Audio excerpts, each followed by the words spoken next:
So the Fed's balance sheet is the monetary base, and bank reserves are based on the monetary base. If you look at two graphs, one of the Fed's balance sheet, all the assets on its balance sheet, and they have to add assets to their balance sheet in order to put dollars into the monetary base.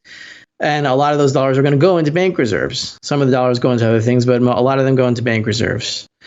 So as the balance sheet expands, bank reserves also expand. And you can see this going back all the way to 2008, when the balance sheet started to really peak a lot higher very quickly. Then you saw bank reserves become ample, or become more than before 2008. They were always like modulated pretty close to zero, only a few $1 billion or maybe tens of billions, and then all of a sudden 2008 and it goes into the hundreds of billions and then the trillions. So since then they've been substantial, and as the balance sheet expands, you have more reserves, and as it shrinks, every time they do QT, then reserves follow pretty quickly afterwards. Rafi Farber explores the upcoming crisis in the banking system, focusing on the risk of a significant drop in bank reserves. He explains why the Federal Reserve's temporary fixes can't last in a finite system, and predicts that a major tipping point could be just months away.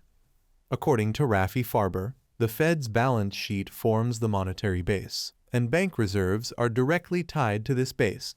He says if you picture two graphs, one showing the Fed's assets and the other bank reserves, you can see how the Fed adds assets to its balance sheet, injecting dollars into the monetary base, with a significant portion boosting bank reserves. Farber notes that this trend has been consistent since 2008, a pivotal year when balance sheets and reserves skyrocketed from modest billions to staggering trillions. Farber mentions that in 2020, amidst massive money printing, the Fed's balance sheet ballooned by $4 trillion, catapulting reserves from $1.7 trillion on March 4, 2020, to $3.3 trillion. He points out that every time the balance sheet shrinks due to quantitative tightening QT, reserves follow suit, leading to crises. He references the 2019 repo market meltdown and the recent regional banking crisis, both linked to plummeting reserves. Farber wonders why, despite ongoing QT and a shrinking balance sheet, reserves aren't falling as drastically. He acknowledges that the correlation isn't as tight as it was from 2008 to 2020 and teases that he has intriguing theories about this, which he'll discuss further. The question is, if QT has been continuing, if they've been shrinking the balance sheet week after week after week, and they have, and they're saying they're slowing it down, but we haven't really seen the slowdown yet, then why are reserves not falling as hard?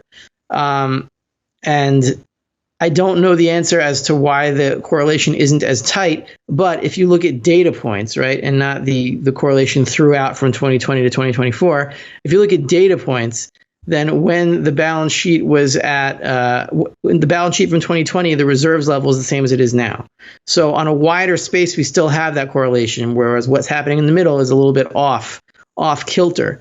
And I have some theories about why that is, but we could talk about that as we progress. So basically the point is that I see bank reserves starting to fall now from around, I'm looking at this chart, so from April 10th, after tax day, they started to fall. We were at 3.6 trillion and now we're at 3.26. So that's the biggest fall since before the regional banking bailout. So I think we might be at a point where the bank reserves are going to start to fall, and once we hit $3 trillion or somewhere near there, then there's going to be another crunch in some sector of the banking sector. It could be. I mean, if I understood more about what exactly causes reserves to rise and fall on a weekly basis, which I admit I don't have all the answers to those questions. I can't say what is causing the weekly wiggles.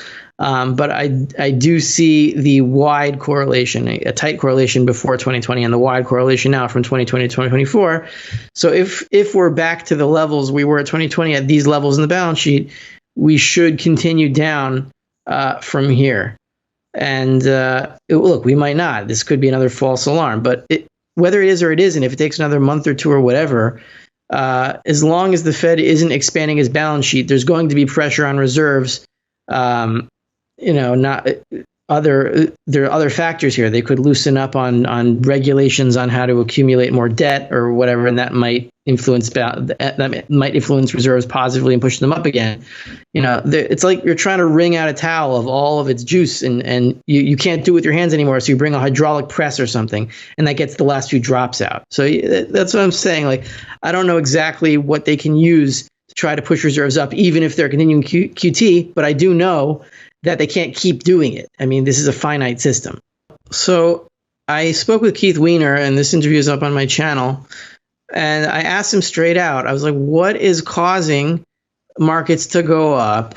What is causing this sort of quasi-boom sort of conditions that we're having still? It doesn't seem to make any sense, because I said the money supply has been falling since 2022. It's been falling for 2 years. And Austrian business cycle theory says that if the money supply is falling, you have to enter into a bust. Right? So he answered, he says, I don't really follow money supply. I'm not like a monetary quantitative theory. Fine. So, it's a little different way of looking at things. Okay. And he says, well, I follow interest rates. So I said, yeah, well, interest rates are also higher. We're still at like 5.5% interest rates on 3-month. And it doesn't seem to be causing a bust. In 2018, 2019, we went up to like 2% from zero. And then all of a sudden there was like there was a repocalypse, and there was this Chinese pressure on the yuan or something. It looked very dire, and it looked like we were entering a bust. Rafi Farber pointed out that he recently spoke with Keith Weiner, and you can catch the full interview on his channel. Farber asked Weiner directly, what's causing the markets to go up? What's driving this quasi-boom we're seeing? It doesn't seem to make sense, because the money supply has been falling since 2022, and Austrian business cycle theory suggests that a falling money supply should lead to a bust. According to Farber, Weiner responded by saying he doesn't really follow the money supply and isn't into monetary quantitative theory. Instead, Weiner focuses on interest rates. Farber noted that interest rates are high, around 5.5% for 3-month terms, and we still haven't seen a bust.